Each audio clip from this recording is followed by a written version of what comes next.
And that's the thing too, like, it's just paying attention in our lives to what does make us come more alive, what does like light us up and fulfill us and feel good, whether it's people, restaurants, places, things, like to pay attention to that in your daily life. And again, like maybe make logs of it, because that will help you then if you are going through a challenging time, whether it's yourself, like, oh, right, I don't like, what can I do? Oh, right, I'm gonna do this thing. It makes me fun. Or when people are asking you for requests and be like, oh yeah, can you bring me my favorite baked goods from Just What I Needed? You know what I mean? Like, once we're starting to get more in tune with what do I want, what makes me come alive, then you have resources for the future when you are in this like down place of like, joy, what's that? Yeah. Hello and welcome to the How We Can Heal podcast. My name is Lisa Danylchuk, and I created this podcast to share deep conversations about how we can heal from life's toughest circumstances. Hi, everyone. That's a wrap on season 1. I want to take a moment to look back and reflect on where we've been, and just to thank each of you for being here with me, and to thank each guest for coming on the show. I have had such an amazing time and I've learned so much. It's truly been a joy to be here with you, and I'm very, very excited for season 2. But before we get there, I would love to hear from you. I've been talking in your ear for a while now. And so if you go to howwecanheal.com/podcast, scroll down a little bit and you'll see a place there that you can input your name, where you are in the world, what you're interested in. I really want to hear what you're struggling with the most that I can help you with, and what you're excited to learn from me, from guests, and from this show. This is a podcast that's meant to serve you. So the more information you can put in there, the better I can serve you. With that, I'm also hosting a free training on July 6th. And whatever I hear from you is going to help me shape how I can support you best. So go to howwecanheal.com/podcast. Let me know how I can help you. Let me know your ideas about how we can heal. And I'll bring all of that forward into season 2 and into that free training on July 6th. Also want to let you know I'm doing something different this summer. I'm really excited about it. Some of you know I've had a Yoga for Trauma online training program since 2015. It's only been live once, and that was in 2015. So I actually decided, with everything we've been going through, to host a live immersion this summer. So it's going to be a 3-week process starting mid-July. And you can get all the information about that if you go to howwecanheal.com/live. That's LIVE. howwecanheal.com/live. I'll give you all the info. We're going to talk about trauma and trauma recovery. We're going to talk about somatic tools. We're going to talk about yoga. And most important, we're going to be live. So we're going to talk to each other. And I'm super, super, super excited about that. So go to howwecanheal.com/live to learn more, and put in your information if you want updates on that. Also, if you want updates from me, you can text me. So my text number is 888-858-0811. Text the word HEAL, and then I'll just send out texts every once in a while, a little bit of inspiration. Maybe if I'm super excited someone's coming on the podcast, or if I'm offering something free, I want you to know about. That's what I'm going to use that number for. And you can text me back. So that way it's easier. I know if you're like me, your email inbox gets a little crazy. This is just an easier way we can stay in touch. All right. So let's take a little walk down memory lane. We started this podcast with Gabby, and I want to give you just the insider's look. I mentioned this when I introduced her, but I was meeting with Gabby last year, and she just said, I have this intuition that you need to start a podcast. And I said, Gabby, I have a note in my phone with like pages and pages of list of ideas for the podcast and the questions I want to ask and the guests I want to have. And Gabby, you happen to be one of the guests that I want to have on the show. And she said, okay, well, I'll be your first guest. Let's get your podcast started. So I want to give a special shout out to Gabby for putting a little fire under me to get this going. I'm so glad that I did. I've so appreciated it, and I hope you've enjoyed it too. Let's go back to Gabby's description of her experience of dissociation and trauma. I feel like what was so powerful about her episode is that she experienced this personally. She learned what I call the hard way about dissociation, where it happens and then you go, oh my God, that's a thing. But what I really appreciate is that she then turned it into a resource for others to learn about trauma and dissociation and to recognize it and to get appropriate support, right? So if this is something you're facing, we're all facing trauma in different ways right now, but if you're really struggling with dissociation or recovered memories, I highly encourage you to find a therapist, okay? And Gabby talks about this too. There are lots of different types of therapists out there. I'm a member of the ISSTD. I'm actually president right now of the International Society for the Study of Trauma and Dissociation. You can go to ISST d.org or simply search International Society for the Study of Trauma and Dissociation. Sometimes people say disassociation, just for the record, dissociation is the word we're using here. So there's a find a therapist function there. You're welcome to use it and look up someone in your area. Okay, there's also plenty of resources at howwecanheal.com/resources, I think. Actually, I think it's still coping with COVID-19. But if you go to the main menu, you'll find the resources pretty easily. Lots of great international numbers for those of you listening from different places in the world outside the US. So let's pull up a moment from Gabby. I'm going to load one here that we can listen to. This is a moment that really stood out to me. Yeah. But the beautiful thing about dissociation is that when we are in such extreme terror, the brain has the ability to just shut it out. Mm-hmm. Yeah.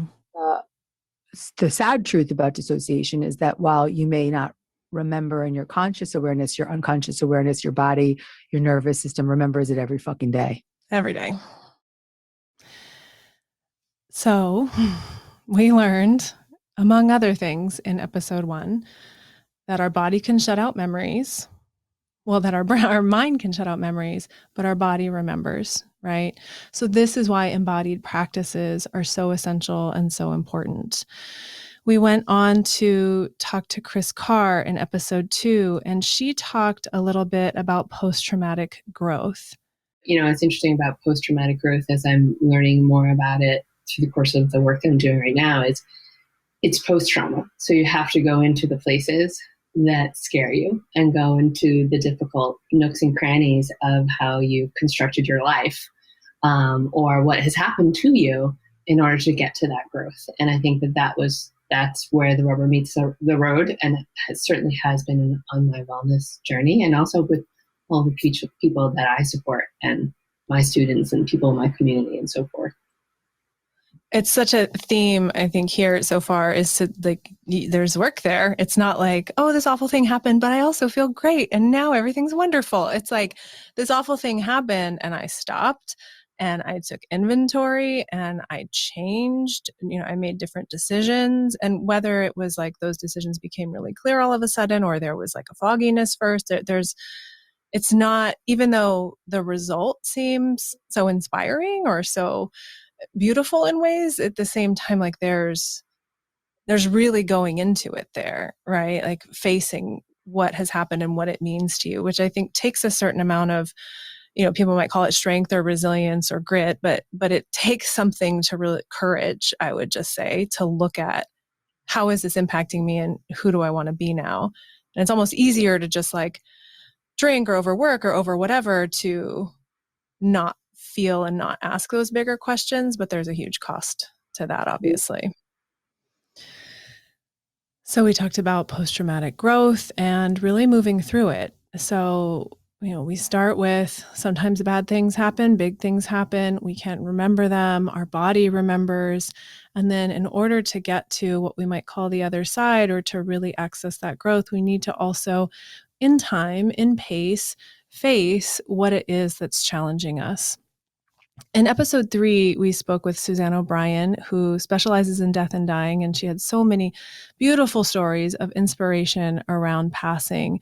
And then she had this moment to connect with families who weren't feeling that, because I think when we do have those spiritual moments, we're very uplifted and feeling connected, and it's when we're not having those and we want those that maybe we need the most support. So let's listen in to what Suzanne has to say. What I would say to families in those moments when you're caring for somebody is that you're not always going to have a spiritual breakthrough, and that's okay. Yeah. But I also say this, it might not be always shared with you, because we're going to talk a little bit later about visitations at the bedside, which are phenomenal. But they may not share it with you, but they also may not actually have one. And what you can do is look for those practical, acute issues that need to be rectified. Pain, just sitting and showering with love, doing what you can practically. And it's about the person's journey and just honoring that. Yeah. I think this is important because I do know people personally who have had spiritual experiences maybe leading up to death, but then the final days are very fraught. So I think it's important to talk about that piece too. And every experience is going to be unique, obviously. But if you're hearing, there's all this grace and love and beauty that happens, well, that can happen in a lot of different ways. And there's also sometimes this very raw, challenging, even struggle that people go through. And it's true. We look for the moments of light and support, and we face those moments of challenge. And what I appreciate about what Suzanne shared is it really comes back to care, right? To connecting with ourselves and each other and showing up in the way that we best can to care for each other. Also really appreciated Guy MacPherson coming on the show. I've been on his podcast 3 times now. He has interviewed over 600 trauma therapists. And we're going to have the opportunity to hear from him. And what I love that he shared was just about authenticity, doing your own work, being yourself as a trauma therapist. Lisa, the thing for me is, and I think why this is so exciting to me is it because I think what I'm talking about is an invitation for each of us to just be who we are. And it sounds so easy, and it sounds simple, but it's not, because so much of our stuff gets in the way. And when, people are working with people who've been impacted by trauma, interpersonal trauma, all of that authenticity and vulnerability has oftentimes been ripped from them. And when they encounter someone who is embodying that can be a very healing process and experience. 100%. Guy, I love hanging out with you on the show because I just feel like you're being yourself in a deep and consistent way. And I think we do feel that when we're around each other and we can just be comfortable. It makes a huge difference. So we moved on from Guy's episode to invite Kira Willey on the show, who specializes in music and rhythm. And her being herself is writing music, right? In her head and her mind and her body. And so we talked a little bit about what type of music do we use when kids are feeling a little all over the place? She teaches yoga with kids, right? So how does she use yoga to help kids self-regulate? Let's listen in to her words of wisdom here. I'm wondering if there's an example that comes to mind around that pivot. Is it like a kid starting to look distracted or agitated, or maybe the pace is too fast or too slow? Does something come to mind? 100%. So I always teach. I train a lot of teachers, and I always train them when they're using music, rhythm, and sound in the classroom to meet the energy where it is, and then take it where you want it to go. Right? Don't try to fight. Right? Yes. Don't try to fight the energy in the room. If you walk into a room and the children are bouncing off the walls, do not start singing a lullaby. It is not going to work, right? Yes. It's the opposite of what's going on. I feel like I just said the same thing in a workshop I was teaching last weekend. Same thing, different words. Brilliant. So, right. And conversely, if the energy is really low and everyone's lying all over the floor, but you need them to get up and focus, don't, right. Just so meeting the energy where it is, but realizing that you're driving the bus and you take it where you want it to go. So if the energy is really high, I will start with a clapping game, and we'll start clapping really fast. And I say, clap with me, clap, clap, and keep track. And then once I have them all doing it, then I'll slow it down. Yep. I'll slow it. Stay with me. Slow it down. Yep. And until you're like this, and they're all waiting for the clap. But now you've got all their attention. You can feel it, right? You've got their focus. You've got, right? And then you, and all of a sudden you took a room of, kids who are really, really had a lot of scattered high energy and brought it into focus and took it where you want it to go. So it's all about meeting that energy where it is. Don't fight against 100%. it, and taking it where you want to go. And your choice of music and rhythm and song has a huge effect on that. You choose the right piece of music, and it is your best friend, right? I mean, that's why I create songs that are just for this. I have a song called All I Want to Do Is Dance. And it's really high energy, and we dance and we jump and we skip and we shake, and then we shake faster, we shake faster, and we shake faster, and then we freeze. And they're all like, oh my gosh, because it's so exciting to freeze. And then we freeze like a block of ice, but then we melt. And then we melt. Nice. And then we melt. And then all of a sudden you're calm and you're lying on the floor. But you had 2 minutes of really high energy motion, got those yayas out, melted to the ground, calm and focused. So now I'm at the point where I write songs, I create resources that actually do that for teachers. So here's my song. This is going to help you take that high energy and take it where you want to go. So using it as a tool to help you meet that energy and direct it. Yes, Kira, meet that energy and direct it. 100%. I had so many of those moments in conversation with Kira where I was like, we are on the same page. We are doing different things, but we're coming at it from the same angle. From that episode, we moved on to Tricia, and Tricia just wrote a book, F the Shoulds, Do the Wants. And she talked a little bit about, building up resources that cultivate joy for the moments where you're not feeling joy. So I want to highlight a moment from Tricia. And that's the thing too, it's just paying attention in our lives to what does make us come more alive? What does light us up and fulfill us and feel good? Whether it's people, restaurants, places, things, to pay attention to that in your daily life. And again, maybe make logs of it, because that will help you then if you are going through a challenging time, whether it's yourself, oh, right, I don't, what can I do? Oh, right, I'm going to do this thing. It makes me fun. Or when people are asking you for requests, and be like, oh yeah, can you bring me my favorite baked goods from Just What I Needed? You know what I mean? Once we're starting to get more in tune with what do I want, what makes me come alive, then you have resources for the future when you are in this down place of joy, what's that? Yeah. And, we're going to have those moments where we're like, joy, what's that? So the more we can stockpile them and get really clear about what lifts us up, the better. As we moved into episode 7, Dr. Heather Hall came on the show. And speaking of facing hard things, we talked about dissociation, schizophrenia, and systemic racism.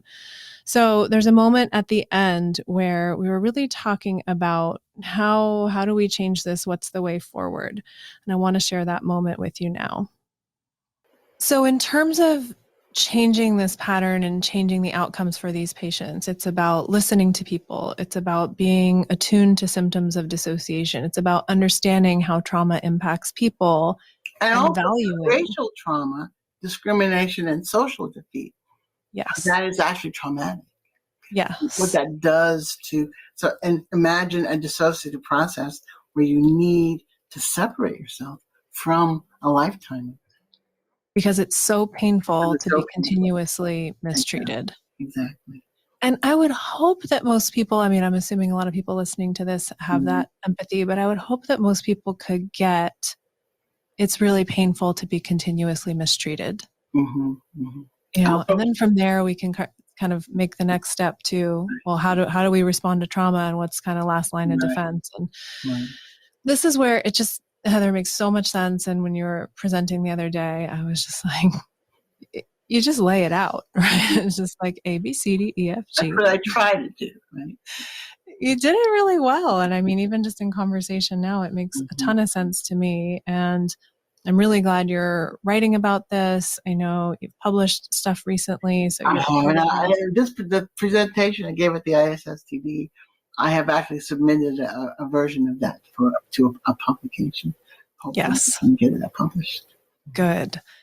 Well, keep me posted. I would love to read that and share that. And I'm curious as we wrap up, I mean, a lot of this stuff can be just really challenging, like being in the inpatient unit at SF General, seeing and working with people who've just experienced a lot of abuse down the line and across generations had that neglect and abuse.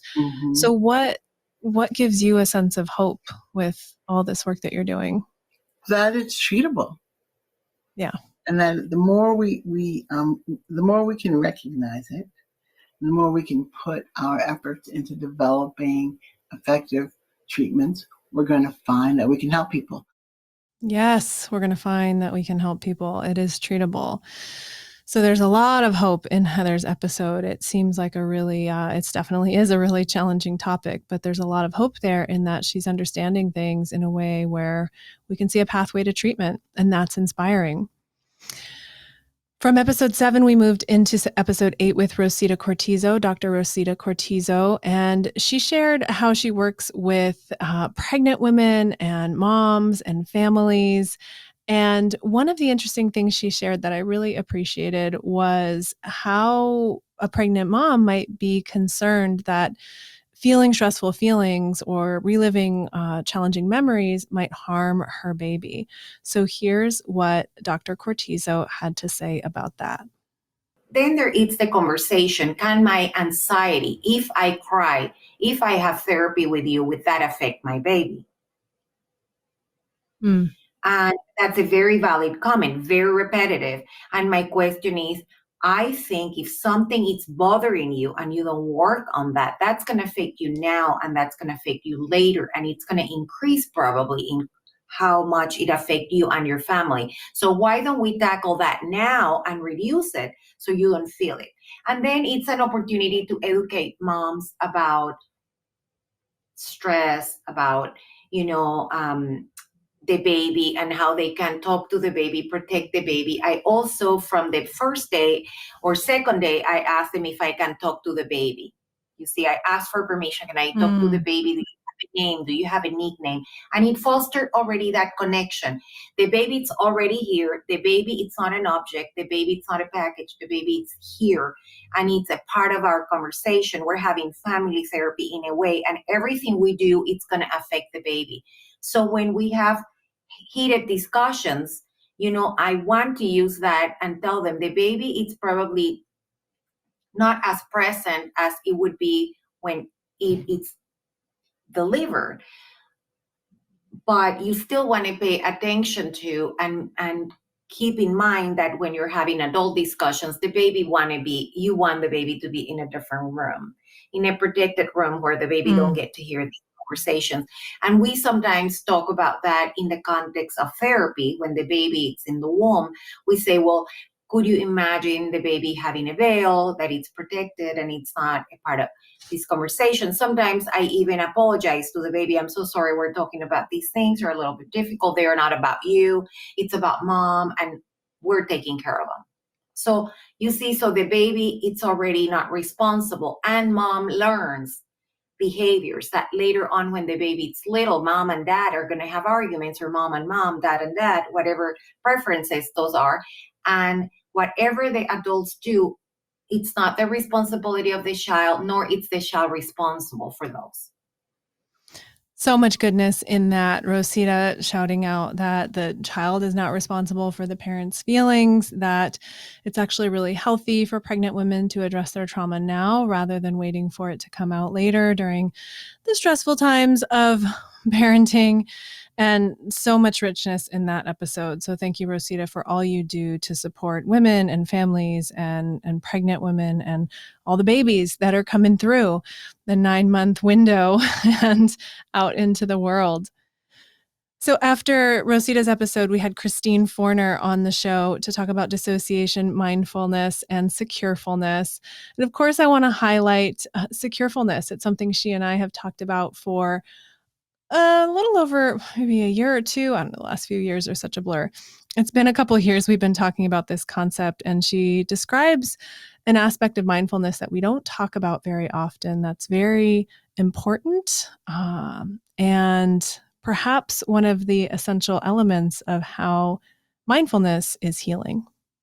Securefulness really is the state of mindfulness in relationship to other people.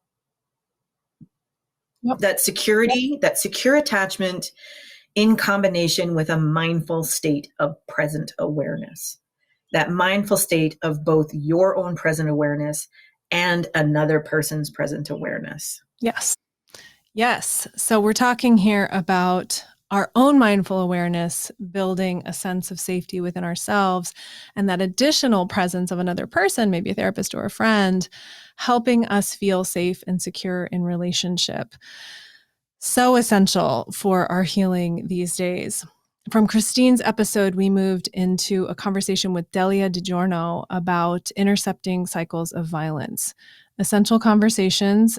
We went into a lot of detail. She shared her experiences personally of violence in her family. But then she also shared how the family she works with and the victims she's served, how they respond. And I wanted to share this moment with you. I think there's an element of being able to, I'm just going to say, like, stay open in the face of that much pain, or digest or metabolize that much pain. Because what I see often is someone's in pain, they displace it. And that's what keeps the cycle going. Like, I'm so angry, like you were saying, someone hits you on the shoulder, you pop off, you just download all of that pain, negativity, shame, oppression, whatever, like, offloaded into the other person, this complete stranger who was, just walking their dog or whatever. And then that person, if they can't move through that, manage that, get support with that, will just pass it on, right? So I see it often in that way of, like, if we do go through something horrific and tragic, and we can stay open enough and have enough support and connection to metabolize that, then we actually still feel then, like, we can keep feeling, and we can keep feeling empathy for other people. We hear that story of the mom who lost 4 children. We go, oh my God, what can I do? Can I support them? But if we're not connected to our own suffering, then we're also not going to connect to other people. So it's kind of like these, to oversimplify it, 2 trajectories, one that just keeps perpetuating violence, and another that actually perpetuates connection, love, care. But with that one,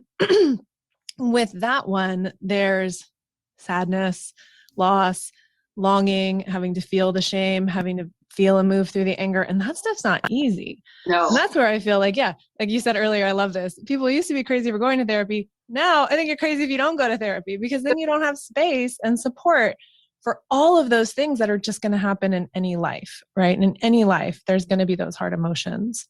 Yeah. And, it's, I do a part of Survivor Impact in San Quentin with the Insight Prison Project.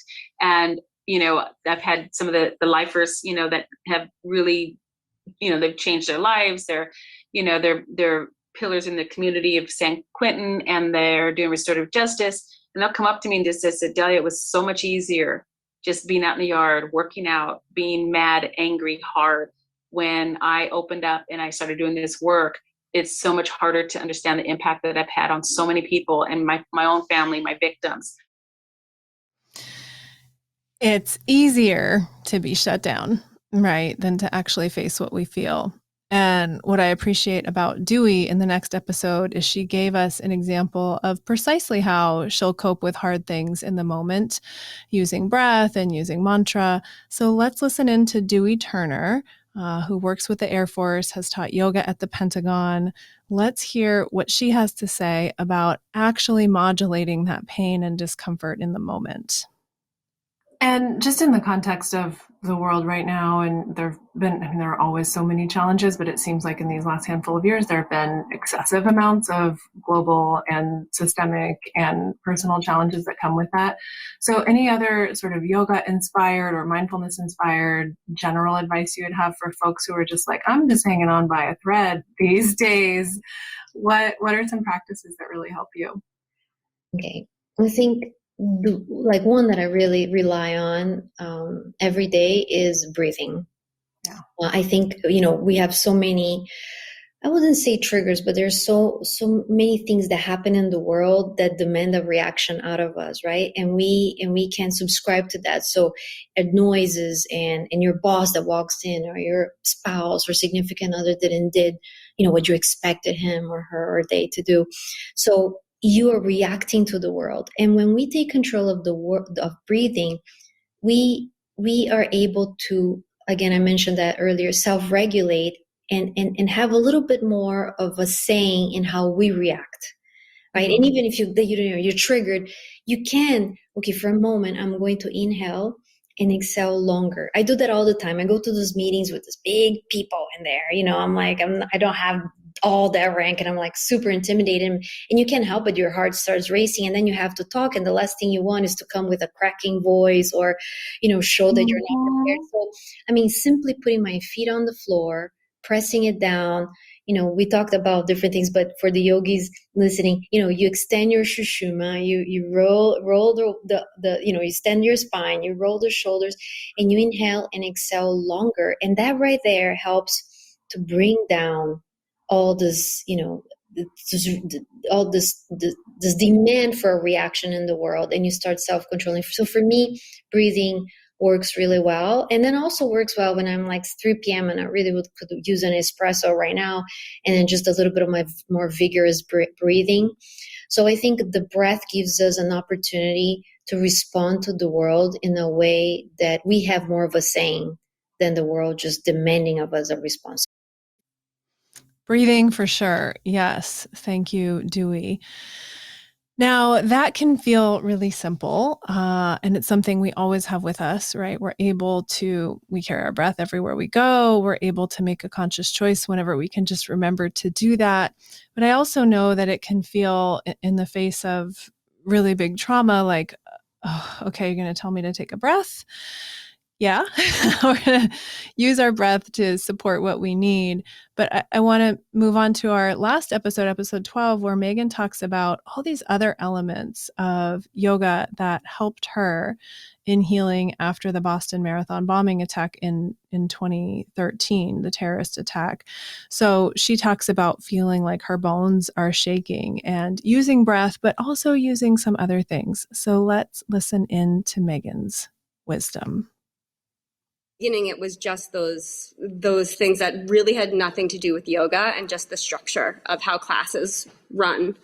But then with yoga and with vinyasa, I got very connected to listening to her voice and like just listening to her pacing and allowing her pacing to become mine, which isn't always a recommendation, both as a teacher now or, then, but for me, it gave me somebody else to hook onto who was very regulated.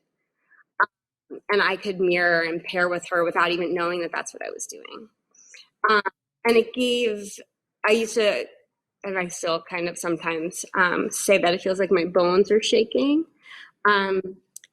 It gave a place for some of that energy that I didn't know what was happening in my body. It just gave it a place to go for a little bit of time. And there were times when I would take class twice a day. And again, it wasn't for the athletic component of it. It was that I felt better when I was there. And so I say to my students actually a lot of the time, like, let's find something that feels good and let's do more of that. And this was an example of that for me.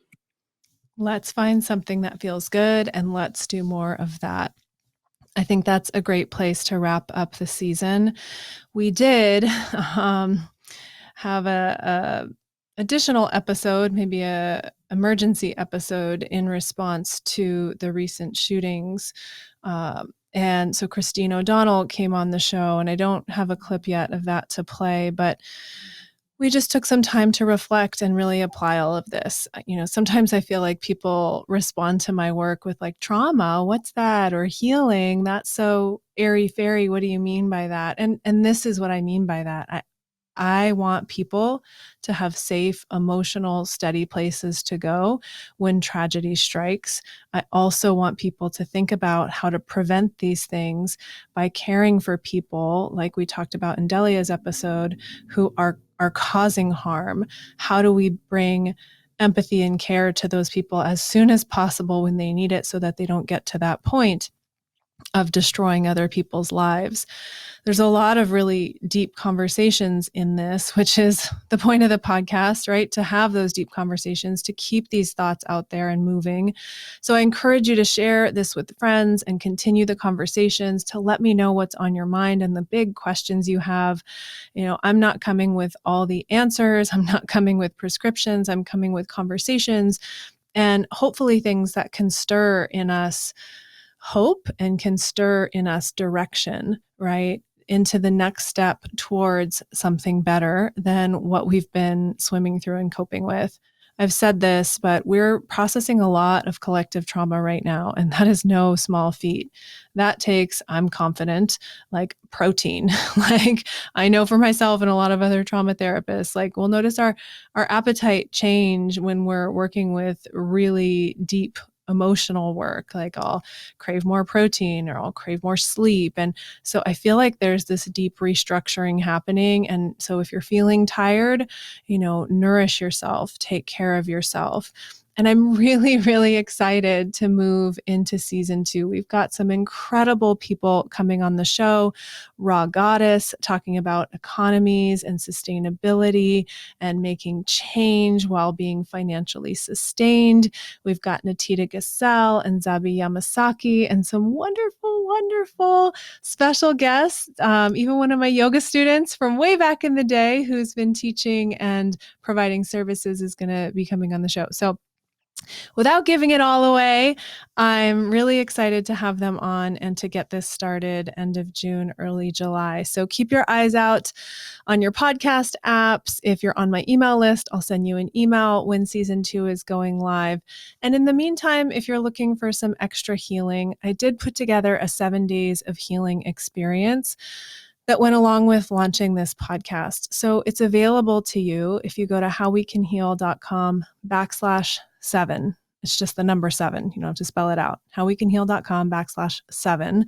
You can sign up for that 7 days of healing. If you're just needing some personal support, these are tools you can also share with other people. If you're a yoga teacher, health professional, you can absolutely share these, but the point of them is to try them on for yourself first. There's even a little guided meditation in, I think, the fourth day. So howwecanheal.com/7.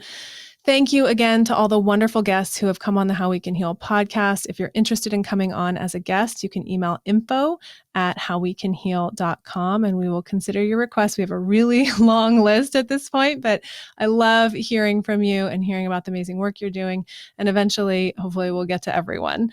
So just a reminder, I know I've dropped a lot of links in the beginning. If you want to get just the general, go to howwecanheal.com to fill out the feedback form and tell me what you want. Tell me what you really, really want. Go to howwecanheal.com/podcast. If you want that 7 days free healing experience, howwecanheal.com/7. All right. And if you want to text me and you want to stay in touch, I'm at 888-858-0811. Text the word heal to get in there, and then we'll be able to communicate. All right. I'm super excited for the things that are coming up this summer. You can also go to howwecanheal.com/live to learn about the program I'll be offering this summer. And let's just keep in touch. Let's keep talking about healing. Let's keep practicing healing, and let's keep loving and supporting each other. So I'm sending you all my love today, sending you all my love during our break in between, and I can't wait to see you in season 2. Thanks so much for listening. My hope is that you walk away from these episodes feeling supported, and like you have a place to come to find the hope and inspiration you need to take your next small step forward. For more information and resources, please visit my website, howwecanheal.com. There, you'll find tons of helpful resources and the full transcript of each show. You can also click the podcast menu to submit requests for upcoming topics and guests. I look forward to hearing your ideas. Before we wrap, I want to send thanks to our guests, to Christine O'Donnell and Celine Baumgartner of Bright-Sided, and to everyone who helped support this podcast, directly and indirectly. Alex, thanks for taking the dogs out while I record. I'd also like to give a shout out to my brother Matt, who passed away in 2002. He wrote this music, and it makes my heart so happy to share it with you now. Thanks so much for listening and for all you do to bring love into this world we share. I do want to make sure it's clear that this podcast isn't offering any prescriptions. It's not advice or any kind of diagnosis. This is really meant to be an opportunity for you to learn from other human beings. And we encourage you to consult with any relevant healthcare professionals you might want to include in your healing journey. Let's get talking about how we can heal.